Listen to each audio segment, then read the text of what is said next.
À la date d'aujourd'hui, nous avons transmis à la justice 3 dossiers. Nous allons présenter rapidement la synthèse de ces 3 dossiers qui ont déjà été transmis à la justice. Nous avons transmis 3 dossiers qui concernent donc 3 fonctionnaires. Les biens que nous avons identifiés de façon concrète et précise, avec preuve à l'appui, totalisent plus de 4 milliards de francs CFA.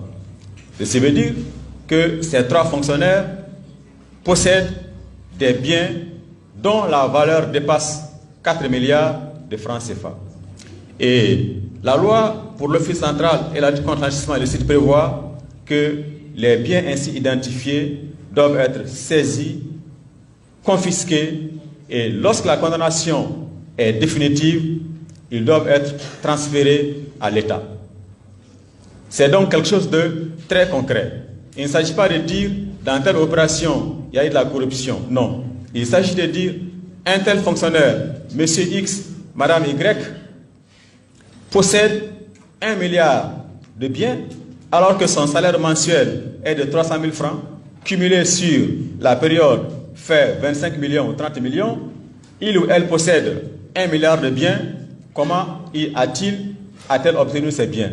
L'intéressé est invité à expliquer déjà à l'Office central comment a-t-il obtenu ces biens. Et lorsque les explications ne sont pas opérantes, ne sont pas convaincantes, alors l'Office central transmet le dossier à la justice. Et c'est ce que nous avons fait dans ces 3 dossiers. Le premier dossier concerne un inspecteur des services de sécurité sociale. Pour préserver l'obligation de la présomption d'innocence, nous évitons aujourd'hui de dire le nom des personnes, ni leur service, mais nous donnons quand même leur corps d'appartenance. C'est donc un inspecteur des services de sécurité sociale. Nous avons identifié concrètement pour cette personne 17 maisons d'habitation. 3 maisons d'habitation qu'il a déjà vendues et une parcelle. 4 véhicules particuliers. La valeur des biens est de 939,31 millions de francs CFA à dire d'expertise. Et là aussi, je précise que l'expertise que nous faisons faire par les experts évaluateurs immobiliers qui sont organisés dans un organe officiel qui s'appelle la Chambre nationale des experts évaluateurs immobiliers. Nous leur demandons de nous donner l'estimation de l'argent qui a été investi par l'agent pour construire, pour acheter. Ce n'est donc pas la valeur vénale. Ce n'est pas de dire aujourd'hui combien vaut la maison. Ce n'est pas cette question. Combien a-t-il été investi dans la maison? Parce que, en fin de compte, c'est cet argent qu'on peut comparer au salaire et aux revenus légitimes. Et c'est là où on peut dire l'intéressé a des biens qui dépassent ses revenus légitimes. Et donc, les valeurs que nous donnons ne sont pas la valeur vénale, mais c'est plutôt l'estimation par des experts immobiliers de l'argent qui a été investi pour acheter les parcelles, pour construire et pour mettre en valeur. Et donc, pour cette personne, nous sommes à 20 maisons, 4 véhicules pour 969 millions. Or, en 6 ans, de 2014 à 2019, tout ce que cette personne a perçu officiellement, les salaires, les accessoires de salaire, les indemnités, les frais d'émission, tout ce qui était officiel totalise 63 millions de francs CFA. Dans la même période, elle a acquis des biens pour 969 millions. Et les 63 millions, c'est sans compter le fonctionnement de sa famille. Le dossier suivant. Le dossier suivant concerne un inspecteur des finances. Nous avons identifié pour cette personne 18 maisons d'habitation, dont sa résidence, qui est un bâtiment R+3, plus 3 étages, avec une piscine, la maison a coûté 400 millions de francs CFA, dans laquelle vit la personne avec sa famille. Pendant que l'enquête était en cours, la personne a vendu 3 maisons d'habitation. En réalité, a bradé des villas à l'ACI Bako Djikroni, villas entières vendues à 10 millions de francs CFA à ses propres enfants. Nous avons trouvé 18 parcelles non encore bâties, dont beaucoup sont dans l'ACI 2000. Cette personne possède aussi des villas dans l'ACI 2000. Et dans la plupart des ACI de Bamako, ACI Sotiba et ACI Bako Djikroni. Nous avons 10 parcelles qui sont en cours d'identification parce que nous avons rencontré des difficultés au niveau des services fonciers. Certes, j'apprécie, je remercie et je loue la collaboration des services domaniaux et fonciers qui nous ont permis de progresser. Mais il y a encore beaucoup de choses à améliorer. Il y a encore des documents, des concessions urbaines d'habitation qui existent, signés, donnés par le maire, mais le même maire n'est pas capable de vous amener sur le terrain et vous montrer le terrain qu'il a vendu. Et donc, ce sont ces cas que nous sommes en train de traiter aujourd'hui. Pour cette personne, il y a donc 10 parcelles dont pour le moment nous ne savons pas s'il y a des maisons là-dessus ou pas, que nous n'avons pas pu physiquement identifier sur le terrain, pas parce qu'on ne l'a pas cherché, mais parce que l'organisation des archives et la conservation des plans ne nous ont pas permis de voir. Mais nous continuons le travail et nous allons retrouver ces maisons parce que nous savons qu'elles existent, nous allons les retrouver, quelle que soit la façon d'y procéder. Cette personne a donc 5 voitures et beaucoup de biens sont au nom de ses enfants, notamment une fille qui aujourd'hui a 14 ans. Et pendant l'enquête, comme j'ai dit, cette personne a vendu des maisons à ses propres enfants. Et le total des biens s'élève à 1,751 milliard de francs CFA, encore une fois, selon les rapports d'expertise. Alors que sur 6 ans, de 2014 à 2019, cette personne a perçu 27 millions de francs CFA, tout son salaire, tous les accessoires de salaire, tous les revenus légitimes confondus. Il a 27 millions, mais il a accumulé à peu près dans la même période des biens pour 1,751 milliard de francs CFA. Encore qu'il y a beaucoup de biens que nous n'avons pas encore fini d'identifier. Le troisième dossier concerne aussi un inspecteur des finances. Pour cette personne, nous avons identifié 20 bâtiments, dont 17 maisons d'habitation, 2 écoles privées, dont une école est construite sur un espace de 2000 m² sans laisser un seul m² libre, en R+1. Une ferme agricole mise en valeur, 46 parcelles dont l'essentiel est en titre foncier, 2 maisons d'habitation,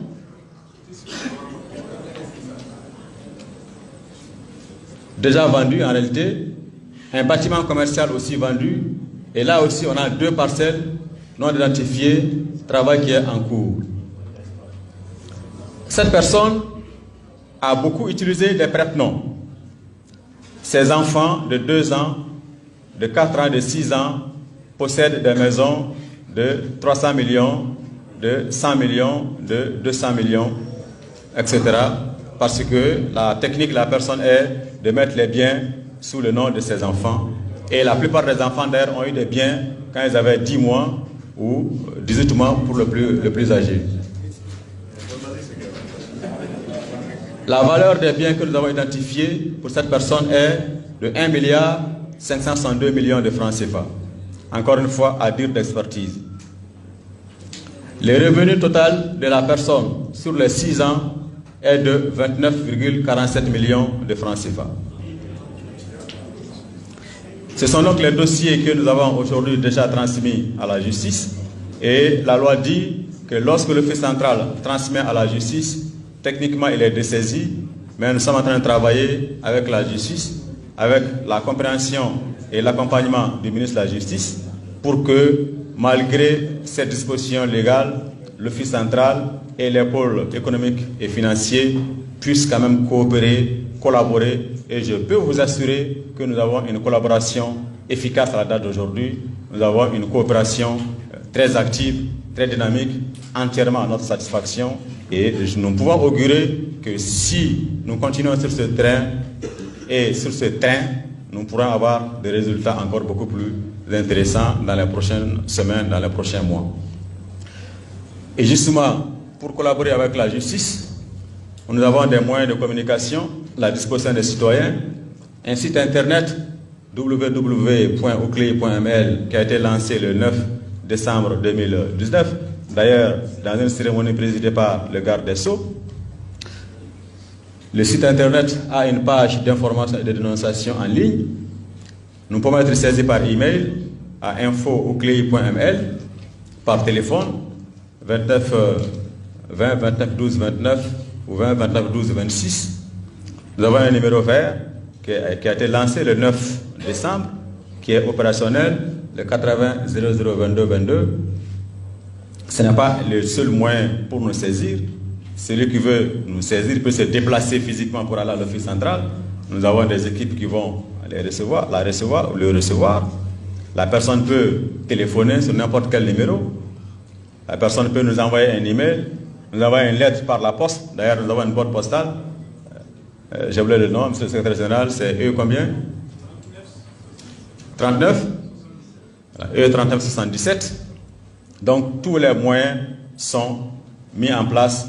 Nous avons une page Facebook et d'autres réseaux sociaux sur lesquels les citoyens peuvent non seulement nous poser des questions pour savoir, pour avoir des informations, mais aussi s'il y a lieu, dénoncer, parce que ce n'est pas nous, mais c'est la loi qui dit que les citoyens, personnes physiques ou personnes morales, indépendamment de toute considération de nationalité, peuvent donner des informations à l'office central. Ce n'est pas nous qui sommes en train de dire venez vers nous, mais c'est la loi qui a dit aux citoyens allez vers l'office central, donner des informations. Nous ne faisons que mettre en place les plateformes permettant la mise en œuvre de cette disposition. Nous avons aussi un mécanisme de traitement avec la justice. Nous collaborons beaucoup et en particulier si nous avons des informations précises sur des cas de corruption en cours, un pot de vin en cours d'être remis, le mécanisme que nous avons en place aujourd'hui permet par les parquets d'organiser une arrestation en flagrant délit des personnes qui sont en train de recevoir des pots de vin. C'est un dispositif qui est aussi en place, qui est déjà fonctionnel, en accord avec le ministre de la Justice, les parquets, les 3 parquets de Bamako, Caille et Mopti. Et tout ça, l'office central, donc, comprend des personnalités. On ne va pas trop insister sur le nom, passez ou revenez sur la diapo suivante pour protéger l'identité des membres de l'office central. La loi a organisé l'office central en 2 organes. Le président est un organe, le conseil est un organe. Le conseil comprend 12 personnes, dont le président, et ce conseil, les 12 personnes sont d'un côté des représentants de l'État, 6 personnalités qui représentent directement l'État, 3 magistrats désignés par le chef de l'État, dont j'en suis un représentant des administrations financières, 2 officiers de police judiciaire, l'un de la police nationale, l'autre de la gendarmerie nationale, proposé par le ministre de la Sécurité et désigné par le ministre de la Justice. Nous avons 6 représentants de la société civile au sens vraiment assez large, où il y a un représentant des ordres des experts comptables, un représentant du Conseil national du patronat malien, un représentant du Conseil national de la société civile, un représentant de la HAC. Donc vous avez des représentants à l'office central. Vous devez donc considérer l'office central comme étant votre structure, parce qu'en réalité, vous avez un représentant au sein des conseils de l'office central. Vous, de la presse, je veux dire. Un représentant de la régulation des marchés publics et enfin un représentant de la Commission nationale des droits de l'homme. C'est donc une instance collégiale. Certes, le président apparaît parce que la loi dit qu'il dirige, qu'il représente la structure, mais les décisions importantes sont prises par ce collège de 12 membres. Chaque personnalité a une voix. La voix du président ne devient prépondérante que s'il y a égalité des voix. Et donc, pour les dossiers que je vous ai présentés, le processus est très long, avec beaucoup de précautions tendant à protéger la présomption d'innocence et aussi les données à caractère personnel.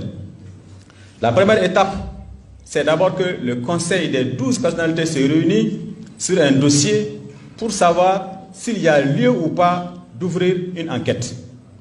Que ce soit une dénonciation, que ce soit l'exploitation d'un rapport, ou bien dans un article, il vous arrive de relayer les informations relatives à la corruption, et soyez certains que tous les cas de corruption dont vous avez traité dans la colonne de vos journaux sont archivés à l'Office central, sont en cours d'exploitation. Et donc, dans tous ces cas, il y a d'abord une délibération pour décider est-ce que dans ce cas, les conditions générales sont réunies pour ouvrir une enquête. Est-ce que ceci concerne un fonctionnaire? Est-ce que les biens en cause paraissent suffisamment pertinents par rapport à l'allocation des ressources même internes au CLI? Je vous ai dit que nous n'avons que 4 enquêteurs par rapport à notre capacité de production. Donc, une première décision est prise. On dit on peut ouvrir une enquête. Et donc, nous avons un pôle qui s'appelle pôle investigation, dirigé par un magistrat, ancien secrétaire général du ministère de la Justice. Donc, ce pôle fait un premier travail de collecte d'informations sur le cas. Et ensuite, une deuxième fois, le conseil des 12 personnalités s'est réuni pour poser la question est-ce que les informations réunies sont suffisantes pour aller vers une véritable investigation, pour approfondir, aller sur le terrain, entendre des gens. Là aussi, nous décidons, à la majorité, si la décision est de procéder à l'investigation, alors une équipe est constituée avec un membre du conseil de l'Office central qui dirige et 2 officiers de police judiciaire. Pour le moment, c'est ce que nous pouvons faire pour aller sur le terrain et mener des enquêtes pour ressortir des résultats comme ceux qui vous ont été présentés. Et donc, un rapport va être élaboré. Ce rapport, une 3e fois, vient devant le conseil de l'Office central pour dire mesdames et messieurs les membres de l'Office, voilà les résultats que nous avons obtenus. Est-ce que vous pensez que ces informations réunies sont suffisantes pour laisser penser qu'il y a un enrichissement illicite susceptible d'être transmis à la justice? Là aussi, sur la base des informations contenues dans le rapport, le Conseil décide de transmettre ou de ne pas transmettre à la justice en fonction de la consistance des informations réunies. Pour les 3 cas, le Conseil a unanimement décidé que les informations réunies sont suffisamment pertinentes pour saisir la justice et ce qui a été fait. Pouvons donc passer sur ça. Allez-y.